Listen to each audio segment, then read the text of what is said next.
Dr. Sarah chin pressed, her back against the cold concrete wall of the abandoned overpass, her breath forming small clouds in the frigid morning air as she surveyed the industrial wasteland that had once been Chicago's South Side. 3 months had passed since the outbreak began, and the former military engineer had learned to read the subtle signs of danger that others missed, the way shadows moved unnaturally, the absence of birds, the particular quality of silence that indicated death lurked nearby. Behind her, for other survivors waited with the practiced patience of those who had learned that hasty decisions meant death in this new world. Marcus Rodriguez, a burly construction foreman whose calloused hands had built half the city's skyline, carried a modified sledgehammer that had become his signature weapon. Elena Vasquez, a petite woman whose medical training had saved them all more times than they could count, quietly checked her improvised first aid supplies while scanning their surroundings with the sharp eyes of someone who had learned to spot infected wounds from 50 yards away.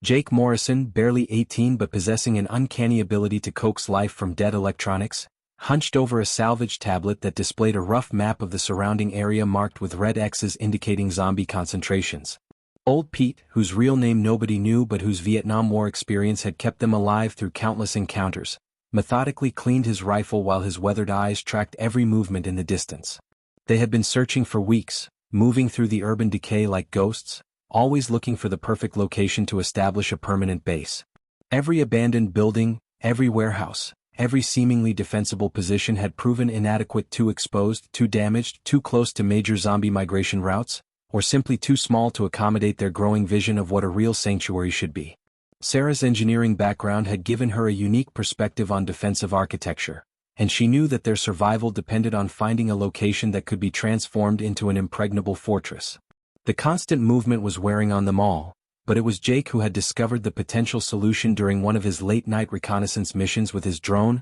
an old automotive factory complex that sat like a concrete island in the middle of the industrial district. The Midwest manufacturing complex stretched across 15 acres of elevated ground, its main buildings surrounded by 20-foot concrete walls that had been designed to keep workers in and union organizers out during the facility's operational years. From their current vantage point, Sarah could see the defensive advantages immediately: clear sight lines in all directions, multiple buildings that could serve different functions, and most importantly, the elevated position that would allow them to spot approaching threats from miles away. The main factory building rose 4 stories high, its windows mostly intact and its roof equipped with what appeared to be a functional communications array. Smaller buildings clustered around the perimeter could serve as workshops, storage facilities, and living quarters, while the central courtyard provided space for gardening and training exercises. But as they approached the perimeter fence, the signs of trouble became impossible to ignore. Deep gouges in the concrete walls suggested something with considerable strength had been testing the barriers. Scattered bones littered the ground outside the fence, not the random debris of hasty meals, but arranged in patterns that spoke of deliberate placement. The silence was wrong too, not the natural quiet of an abandoned place, but the oppressive stillness that came when predators were present and every other living thing had learned to hold its breath. Sarah's military training kicked in as she noticed the subtle indicators: broken glass positioned to catch sunlight and create visual signals, worn paths in the dirt that suggested regular patrol routes, and most disturbing of all, the complete absence of normal urban scavengers like rats and stray cats. The tension escalated dramatically when the wind shifted and carried with it the unmistakable sound of zombies, not the random moaning of isolated infected, but the coordinated vocalizations of a large group. These weren't the mindless wanderers they had encountered before, but something organized, something that had claimed this territory and was actively defending it. Sarah realized with growing dread that this location, despite its obvious defensive advantages, was already occupied by what appeared to be a substantial horde. The group faced an impossible choice: risk everything in an attempt to clear out the zombies and claim the perfect base, or abandon this opportunity and continue their increasingly desperate search for another suitable location. As the sun began to set, casting long shadows across the industrial landscape, they witnessed the factory's true nature. Zombies began emerging from the buildings in organized groups, moving with purpose rather than aimless wandering. Some appeared to be patrolling the perimeter while others seemed to be conducting what looked disturbingly like coordinated activities in the central courtyard. The realization hit them all simultaneously: they weren't just looking at a zombie-occupied building, but at something that resembled a zombie base, complete with what appeared to be leadership and tactical organization. The decision they made in the next few minutes would determine whether they would finally have the sanctuary they desperately needed, or whether they would become the latest victims of whatever intelligence was coordinating the infected within those walls.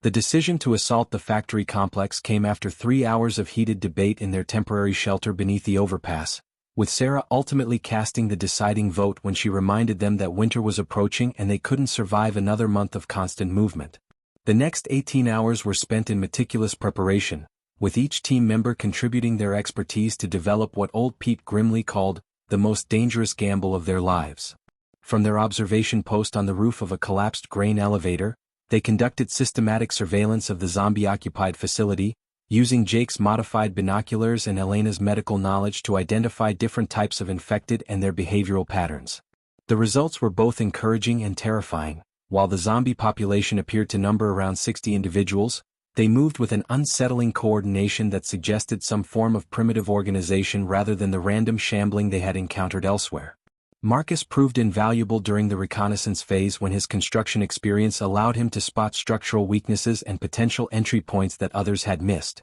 His keen eye identified a forgotten maintenance tunnel that ran beneath the facility's eastern wall, originally designed to carry steam pipes between buildings but now offering a concealed route into the complex's basement level. The tunnel entrance was partially concealed by decades of industrial debris, but more importantly, it showed no signs of zombie activity, suggesting the infected either didn't know about it or couldn't access it due to the narrow confines that would funnel them into easily manageable groups. Sarah's military engineering background came into play as she studied the facility's layout, identifying choke points where small groups could hold off larger numbers and elevated positions that would provide tactical advantages during the clearing operations. Elena's medical training proved crucial in a way none of them had anticipated. Her ability to read zombie decay patterns and injury types allowed her to estimate how long the infected had been in the facility and predict their likely physical capabilities. Her analysis suggested that most of the zombies were relatively fresh, probably trapped workers who had been infected when the outbreak reached the facility 3 months earlier,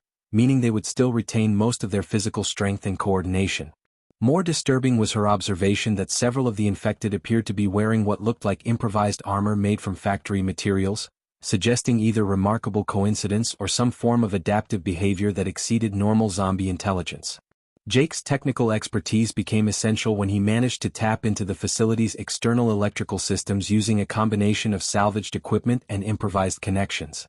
His analysis revealed that the factory's power grid was still partially functional, with emergency lighting systems and several heavy machinery units that could potentially be restored to working order. More importantly, his electronic surveillance detected patterns in the zombie movements that suggested they were following established patrol routes and responding to external stimuli in coordinated ways that challenged everything they thought they knew about zombie behavior. Old Pete's Vietnam experience proved invaluable as he applied lessons learned in urban warfare to their current situation, emphasizing the critical importance of controlling high ground and creating multiple fallback positions throughout their assault plan. His tactical knowledge helped them identify how the factory's layout could be used to their advantage, with elevated catwalks providing overwatch positions and the building's compartmentalized design offering natural choke points where superior firepower could overcome numerical disadvantages. He also insisted on detailed contingency planning, forcing them to identify multiple escape routes and rally points in case their primary plan failed. As dawn broke over the industrial wasteland, the team made their final preparations and began their infiltration through the maintenance tunnel. The underground passage was darker and more claustrophobic than expected, filled with rusted pipes and industrial machinery that created blind spots where zombies could potentially be hiding. The air was thick with the smell of decay and industrial chemicals, forcing them to breathe through makeshift filters while moving in single file through the narrow confines. Their first encounter with the factory's zombie population came sooner than expected when they emerged into the basement level and found themselves face to face with a group of 6 infected former workers still wearing their company uniforms and hard hats. The coordinated attack they had practiced dozens of times proved effective against these first zombies, but the encounter revealed something deeply unsettling about their enemies. These weren't the mindless shuffling corpses they had fought before, but infected that moved with purpose and seemed to be following some kind of primitive tactical doctrine. Even more disturbing was the realization that the zombies appeared to be protecting something deeper within the complex, falling back in organized retreats rather than simply attacking until destroyed. As they cleared the basement level room by room, Sarah began to suspect that their decision to assault the facility had drawn them into something far more complex and dangerous than a simple zombie extermination mission. The breakthrough came during their systematic clearing of the basement level when Jake's obsessive attention to detail led him to notice an anomaly in the facility's electrical systems that didn't match the building's apparent age and industrial purpose. While the rest of the team maintained security positions around a sealed administrative office, Jake carefully examined a junction box that seemed far too sophisticated for a simple automotive factory, complete with military-grade encryption hardware and communication relays that suggested this facility had served purposes beyond civilian manufacturing.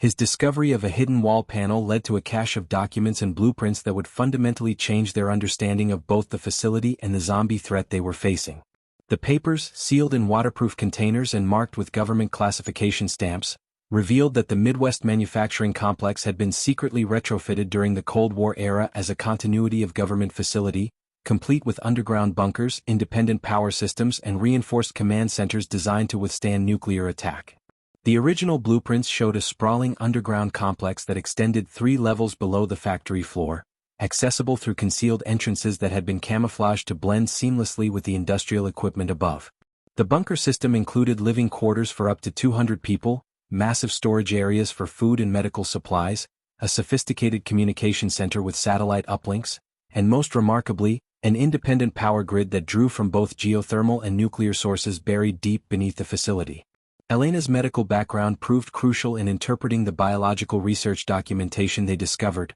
revealing that the facility had been used for classified experiments involving enhanced soldier programs and biological warfare research that had continued in secret long after the official end of the Cold War. Marcus studied the structural engineering documents with growing excitement, realizing that the underground complex represented the ultimate defensive position: reinforced concrete walls 3 feet thick, multiple escape tunnels that extended for miles underground, and blast doors that could seal off entire sections in case of breach. The facility's original designers had anticipated everything from nuclear war to biological contamination, creating a self-contained environment that could theoretically sustain a population for years without external support.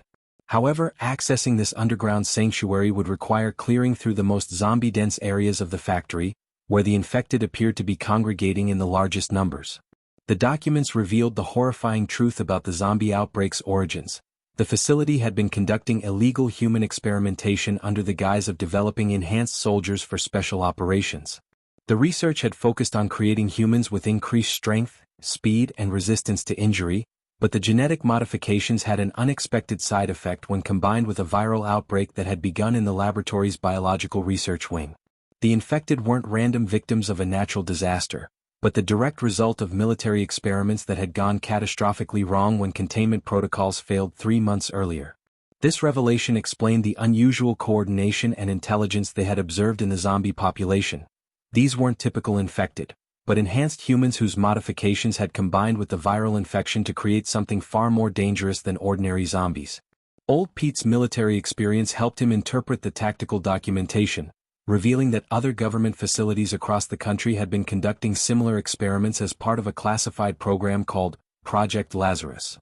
The implications were staggering. If this facility was representative of others, then the zombie outbreak wasn't a random pandemic but a coordinated catastrophe involving multiple government research stations. The documents included communication logs that suggested at least 12 other facilities had experienced similar breaches, meaning the threat extended far beyond their immediate area and represented a nationwide crisis of unprecedented proportions. As they worked deeper into the facility, following the blueprints toward the concealed entrances to the underground complex, they encountered a new type of zombie that confirmed their worst fears about the experimental nature of the outbreak. These alpha zombies were significantly larger than normal infected, standing nearly 7 feet tall with enhanced musculature and bone density that made them incredibly difficult to kill with conventional weapons. More terrifying was their apparent intelligence. They moved with tactical awareness, used rudimentary tools, and seemed capable of coordinating the movements of smaller zombie groups through some form of primitive communication system. The alpha zombies appeared to be the successful results of the enhancement experiments, retaining their artificial improvements while losing their human consciousness to the viral infection. Elena's analysis of their behavior suggested they were operating on enhanced instincts that included territorial protection, resource management, and strategic thinking capabilities that made them natural leaders among the zombie population. The discovery that these creatures were actively organizing and directing the other infected transformed their mission from a simple clearing operation into something approaching a military assault against an intelligent enemy force. The team realized they were facing an enemy that combined the relentless hunger of zombies with the tactical capabilities of enhanced soldiers, all while protecting underground facilities that represented humanity's best hope for long-term survival. The race to reach the bunker system had become not just a matter of finding shelter, but of preventing these experimental horrors from gaining access to the advanced weaponry and communication systems that were stored in the classified sections of the underground complex.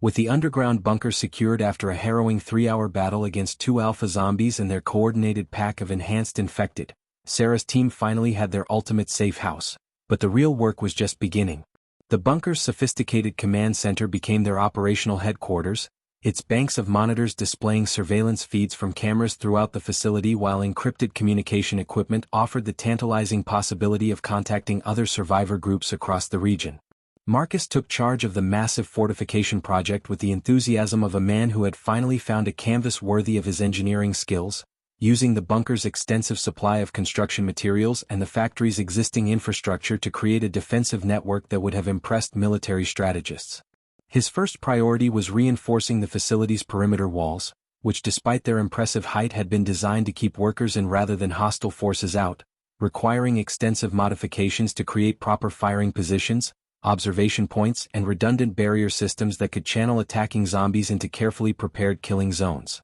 The factory's industrial equipment proved invaluable in their fortification efforts, with overhead cranes being repositioned to create mobile heavy weapons platforms, conveyor systems being modified to transport supplies and ammunition during combat, and the facility's metalworking machinery being used to fabricate custom defensive barriers and weapon modifications. Elena established a comprehensive medical station in the bunker's former laboratory space, organizing surgical equipment and pharmaceutical supplies that had been stored in the facility's classified sections while creating treatment protocols for the unique injuries that resulted from fighting enhanced zombies. Her medical expertise also proved crucial in analyzing the alpha zombies they had killed, revealing that the experimental enhancements had created physiological changes that made them vulnerable to specific types of damage while rendering conventional weapons less effective than normal. Jake's technical wizardry reached new heights as he worked to restore and upgrade the facility's electronic systems, connecting the bunker's communication array to improvised relay stations throughout the complex while establishing early warning systems that could detect approaching zombie hordes from miles away.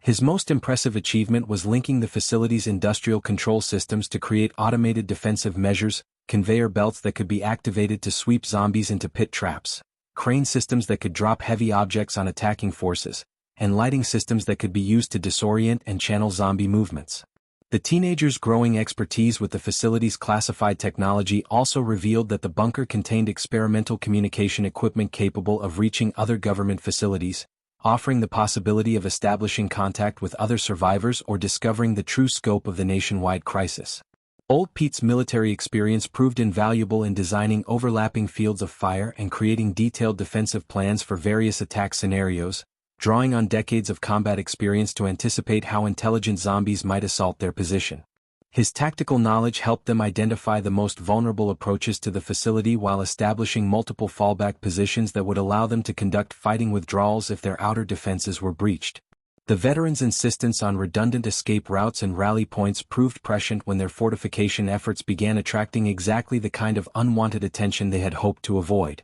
The noise from their construction activities and the lights they had restored to full functionality created a beacon that was visible for miles across the darkened industrial landscape, drawing zombie attention from throughout the region like moths to a flame. Their surveillance systems detected growing numbers of infected congregating in the areas surrounding the facility, with zombie groups that had previously been scattered across the city now moving with apparent purpose toward their location. More disturbing was the evidence that alpha zombies were actively coordinating these movements, using their enhanced intelligence to recruit and organize other infected into larger and more dangerous formations. The team realized they were trapped in a desperate race against time, needing to complete their defensive preparations before the growing zombie presence became overwhelming and launched what would inevitably be a massive coordinated assault. Their fortification work had to be conducted in shifts, with some team members always on guard duty while others worked frantically to complete essential defensive positions. The irony wasn't lost on any of them that their success in creating the perfect defensive position had simultaneously made them the most attractive target for every zombie within a 50-mile radius.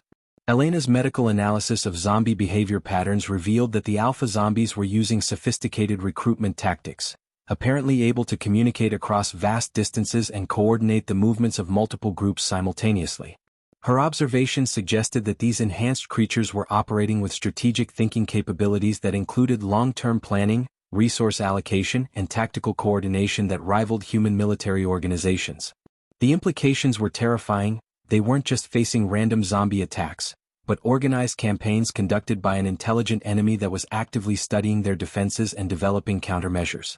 As their surveillance systems detected the formation of what appeared to be a massive zombie army gathering in the industrial district's outer areas, Sarah realized that their ultimate test was approaching far sooner than anticipated. The facility that was supposed to be their sanctuary had become a fortress under siege, and their survival would depend on whether their hastily constructed defenses could withstand an assault by hundreds of zombies led by creatures that combined superhuman physical capabilities with tactical intelligence that might exceed their own.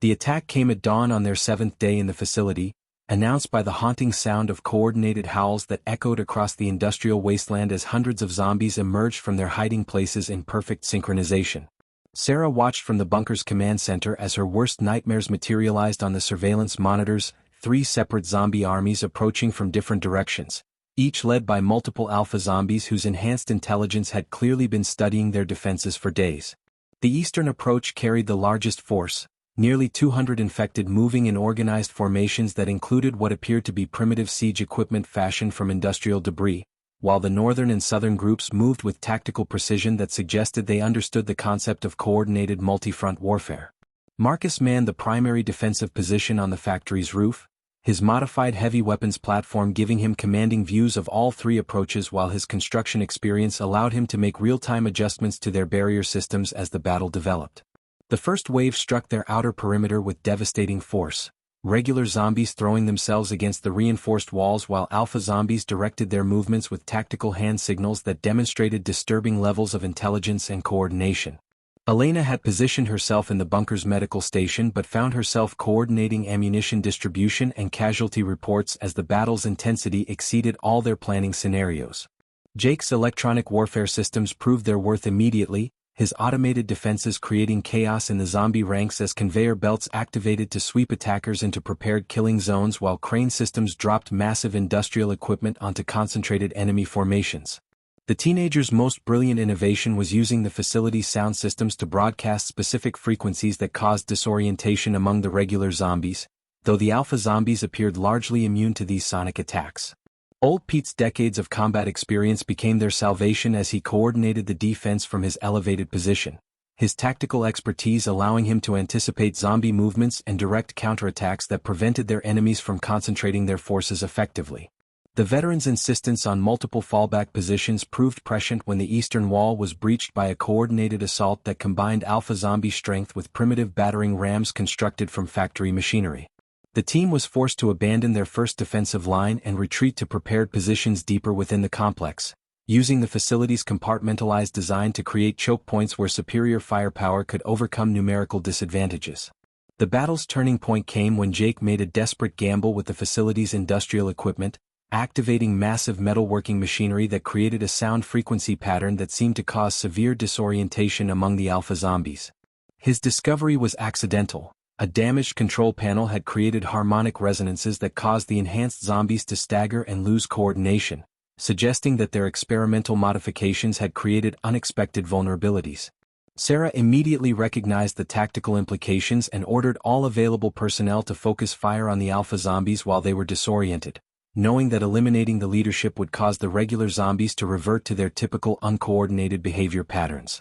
The elimination of the first alpha zombie leader created exactly the chaos Sarah had hoped for, with nearly 50 regular zombies suddenly losing their coordinated movements and becoming easy targets for the team's prepared defensive positions. However, the remaining alpha zombies quickly adapted to this new threat, using their enhanced intelligence to identify and destroy the sound-generating equipment while organizing their forces into smaller, more flexible units that could operate independently. This tactical adaptation demonstrated a level of battlefield intelligence that exceeded many human military units, forcing the defenders to constantly adjust their strategies as the enemy evolved in real time. Elena's medical expertise proved crucial in an unexpected way when she realized that the alpha zombies' enhanced healing abilities made them incredibly difficult to kill with conventional weapons, requiring multiple devastating injuries to finally stop their attacks.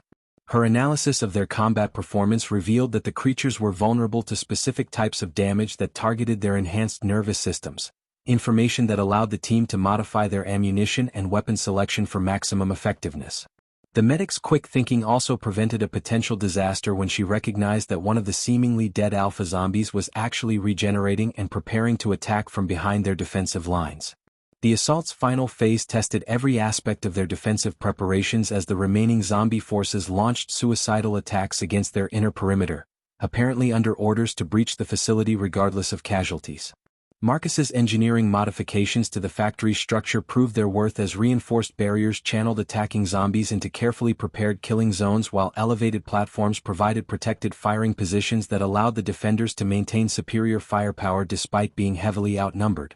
The battle's conclusion came when Old Pete's tactical expertise identified the location of the primary alpha zombie commander, allowing Sarah to organize a coordinated sniper attack that eliminated the creature and caused the remaining zombie forces to scatter in confusion. The aftermath of the battle revealed both the strength and weakness of their defensive position. While their fortifications had successfully repelled a massive coordinated assault, the engagement had consumed nearly 60% of their ammunition reserves and revealed several critical vulnerabilities in their defensive systems. More disturbing was the evidence that the alpha zombies had been conducting detailed reconnaissance of their position, apparently studying their defensive patterns and weapon capabilities to develop specific countermeasures. The team realized that they had won the first major battle, but that their enemies were learning from each engagement, becoming more dangerous and sophisticated with each attack. The facility's communication systems had detected radio chatter during the battle, suggesting that other alpha zombie groups were coordinating across vast distances and sharing tactical information about human defensive capabilities, turning their survival into a strategic arms race between human ingenuity and zombie adaptation. The victory against the massive zombie assault had cost them dearly, and Sarah knew that their survival depended on expanding beyond their current capabilities and establishing connections with other survivor groups before the next inevitable attack. 3 days after the battle, she led her first major scouting expedition beyond the facility's walls, using Jake's surveillance data to identify potential survivor settlements while gathering intelligence about zombie movement patterns across the broader region. The industrial landscape had been transformed into a post-apocalyptic battlefield where scattered human communities struggled against increasingly organized zombie forces, creating opportunities for alliance building but also revealing the truly massive scope of the threat they were facing. Her team's first contact came when they detected radio transmissions from a survivor group that had established a defensive position in the abandoned Riverside Shopping Center, a sprawling complex located 15 miles southeast of their factory base. The initial approach to the mall was fraught with tension, as Captain Maria Rivera's group had learned to be deeply suspicious of outsiders after suffering devastating losses from both zombie attacks and hostile human raiders who preyed on weaker settlements. Rivera, a former Chicago Police Department SWAT commander, had organized 43 survivors into a disciplined defensive force that controlled the mall's upper levels while using the complex's multiple entrances and maze-like layout to conduct guerrilla warfare against zombie incursions. Sarah's military background and her team's proven track record of successful base defense gradually earned the respect of Rivera's people, particularly when they shared tactical intelligence about alpha zombie capabilities and demonstrated their advanced communication equipment that could coordinate multi-group operations across vast distances. The mall survivors brought invaluable resources to their alliance: additional combat veterans with urban warfare experience, a functioning medical clinic staffed by 2 registered nurses and a veterinarian who had adapted his skills to human trauma surgery, and most importantly, detailed intelligence about a larger survivor network that had been forming across the Chicago metropolitan area. Rivera's group had maintained contact with 17 other settlements, ranging from small family groups hiding in suburban homes to larger communities that had fortified everything from office buildings to abandoned military installations. This revelation transformed Sarah's perspective on their situation from isolated survival to participation in a broader struggle for human civilization's continuance. However, integrating the new arrivals created immediate challenges that tested the facility's resources and social cohesion in ways that zombie attacks had never managed. The mall survivors had developed survival philosophies that often conflicted with Sarah's team's more defensive approach, with many advocating for aggressive expansion and proactive zombie elimination campaigns rather than the fortress mentality that had served them well. Captain Rivera's military discipline clashed with the more collaborative leadership style that had evolved within Sarah's group, creating personality conflicts that threatened to undermine their operational effectiveness. Resource allocation became a constant source of tension as food supplies, ammunition, and living space had to be redistributed among a population that had suddenly doubled in size. Jake's monitoring equipment provided disturbing evidence that their expansion efforts had attracted unwanted attention from zombie forces across the entire region, with alpha zombie groups apparently coordinating surveillance and intelligence gathering operations that tracked human movements and settlement locations. His analysis of radio intercepts and movement patterns revealed that the enhanced zombies were using sophisticated communication networks that operated on frequencies and protocols that suggested military-grade equipment and training. More alarming was his discovery that alpha zombies were conducting what appeared to be strategic planning sessions, coordinating attacks against multiple human settlements simultaneously while sharing tactical information about defensive capabilities and weaknesses. Elena's medical expertise proved crucial in treating the psychological trauma that many of the mall survivors had endured, revealing that prolonged exposure to zombie warfare had created mental health challenges that could compromise their defensive effectiveness. Her analysis of the combined group's medical needs also revealed disturbing patterns in zombie-related injuries that suggested the creatures were becoming more effective at inflicting damage designed to incapacitate rather than kill, possibly indicating they were learning to capture humans for unknown purposes. The medic's growing expertise in zombie physiology also allowed her to identify signs that some of the alpha zombies were exhibiting behaviors that suggested they were retaining fragments of human memory and knowledge, making them even more dangerous opponents. Marcus's engineering skills became essential in modifying the facility to accommodate their expanded population while maintaining defensive effectiveness, requiring creative solutions that balanced security needs with living space requirements. His construction projects included expanding the underground bunker system, creating additional workshops for equipment maintenance and weapon modification, and establishing redundant defensive positions that could accommodate larger numbers of defenders. The construction foreman's expertise also proved invaluable in analyzing the mall's defensive strengths and weaknesses, leading to joint engineering projects that improved both settlements' capabilities. Old Pete's military experience helped bridge the gap between different survival philosophies by developing training programs that combined the mall group's aggressive tactics with the factory team's defensive expertise, creating a more versatile fighting force capable of both fortress defense and mobile operations. His tactical knowledge also proved crucial in analyzing intelligence reports from the broader survivor network, revealing that zombie forces were conducting coordinated campaigns against human settlements with strategic objectives that suggested long-term planning and resource management capabilities. The integration period's most disturbing revelation came when Captain Rivera shared intelligence about government research facilities beyond their immediate area, confirming that the experimental zombie crisis extended far beyond their local situation. Her contacts had identified at least 8 other facilities similar to their factory complex, each apparently conducting different aspects of the enhancement research that had created the alpha zombies. This discovery suggested they were facing not just a local outbreak but a nationwide catastrophe involving multiple government agencies and research programs that had simultaneously lost containment across the entire country, transforming their survival mission into participation in what amounted to a war for human civilization itself. The transformation from isolated survival to coordinated warfare began when Jake's enhanced communication systems intercepted a series of encrypted transmissions that revealed the true scope of the conflict engulfing the entire North American continent.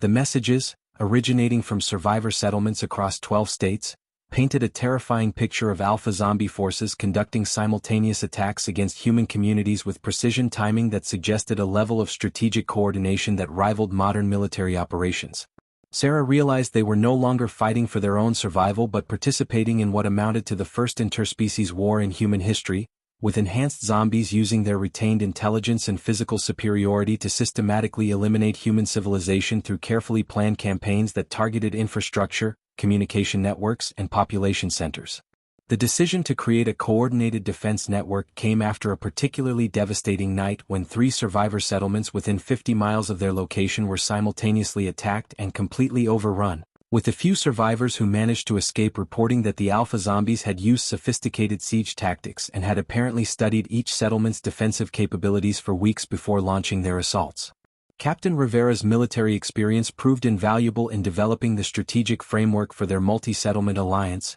drawing on her knowledge of military communication protocols and joint operations to create a system that could coordinate defensive actions across vast distances while maintaining operational security against increasingly sophisticated zombie intelligence gathering efforts. The implementation of their network strategy required establishing secure communication relays and supply lines between settlements, operations that exposed their people to enormous risks as they traveled through territory increasingly controlled by organized zombie forces. Marcus led the engineering teams that installed communication towers and supply caches at strategic points between settlements, using his construction expertise to create installations that could withstand both weather and zombie attacks while remaining hidden from aerial surveillance. These missions revealed the extent to which alpha zombies had transformed the landscape into a military theater, with organized patrols, supply lines, and what appeared to be forward operating bases established in abandoned urban areas. Elena's medical expertise became crucial in treating the psychological and physical trauma suffered by survivors from overrun settlements,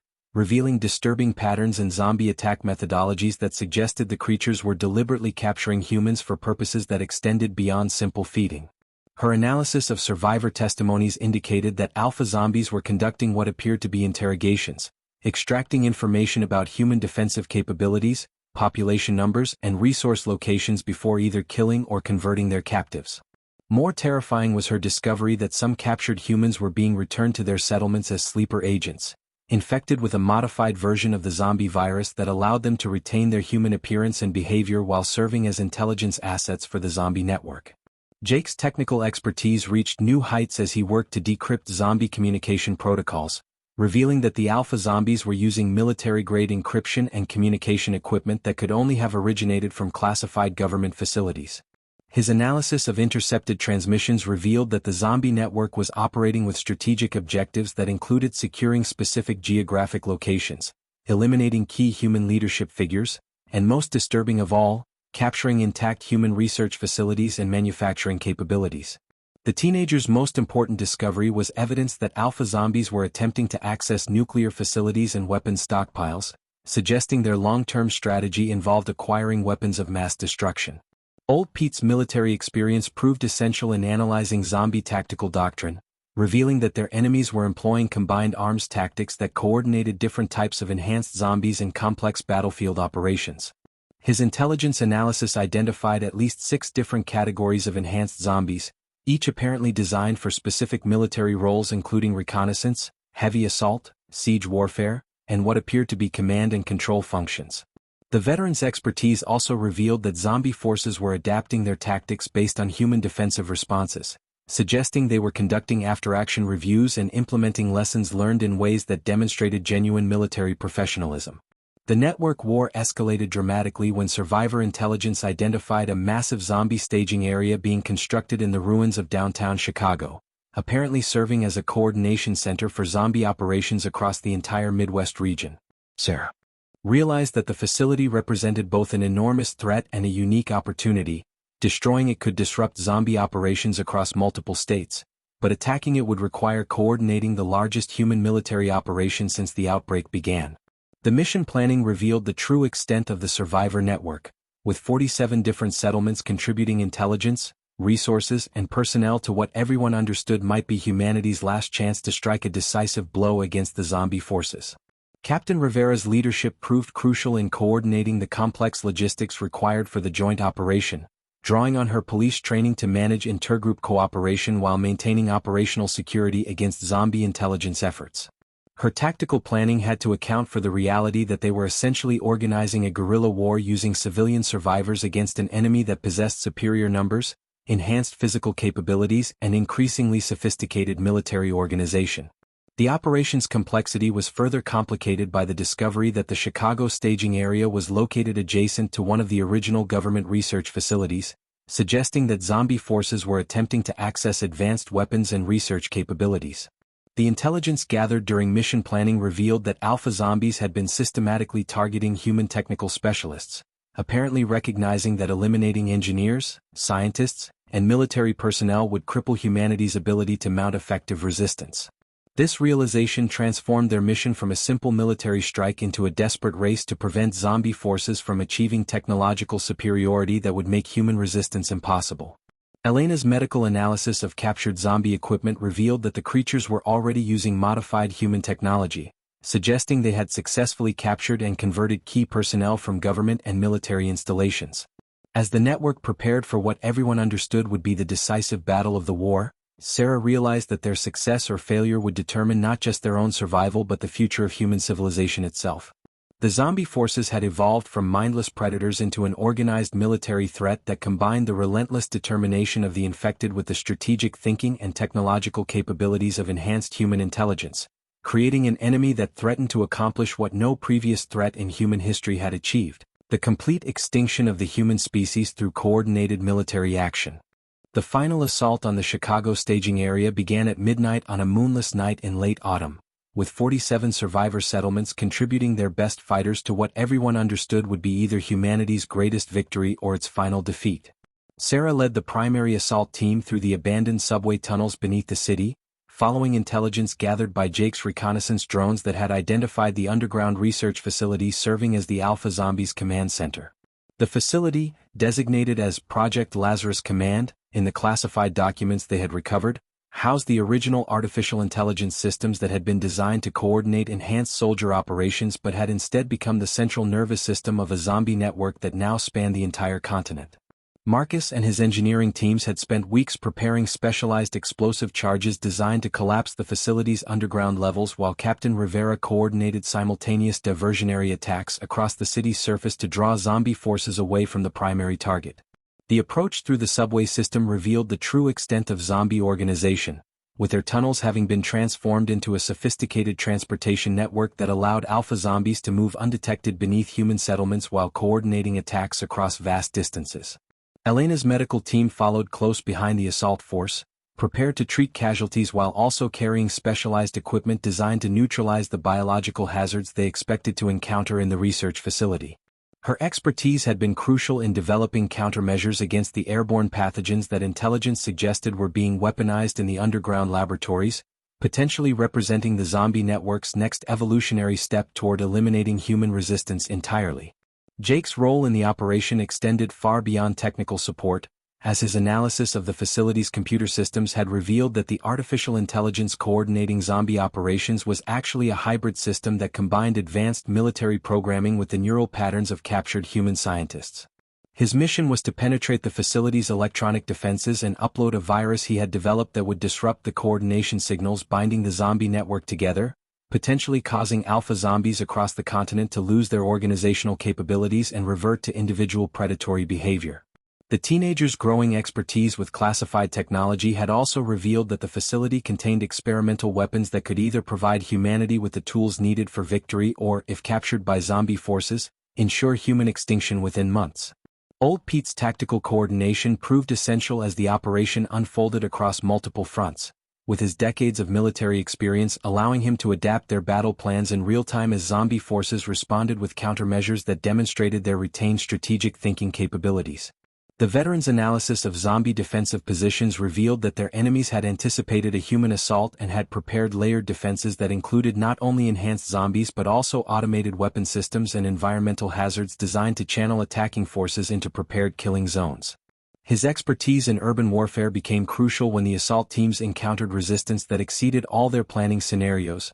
forcing them to improvise tactics that combined conventional military doctrine with the unconventional approaches required for fighting superhuman opponents. The breakthrough came when Marcus's engineering team successfully breached the facility's primary defensive barriers, allowing the assault force to penetrate into the underground complex where they discovered the true horror of the zombie network's operations. The research facility had been expanded far beyond its original design, with vast underground chambers housing thousands of captured humans who were being systematically converted into enhanced zombies through procedures that retained their human intelligence while eliminating their capacity for independent thought. Sarah realized that the alpha zombies weren't just trying to eliminate humanity but were attempting to create a slave species that would serve their expanding empire, transforming the conflict from simple survival into a battle against a form of technological enslavement that threatened the very concept of human free will. Elena's medical expertise proved crucial when the assault team encountered the facility's central laboratory, where captured human scientists were being forced to develop increasingly sophisticated enhancement procedures under the direction of alpha zombies who had retained enough human knowledge to understand and direct complex research operations.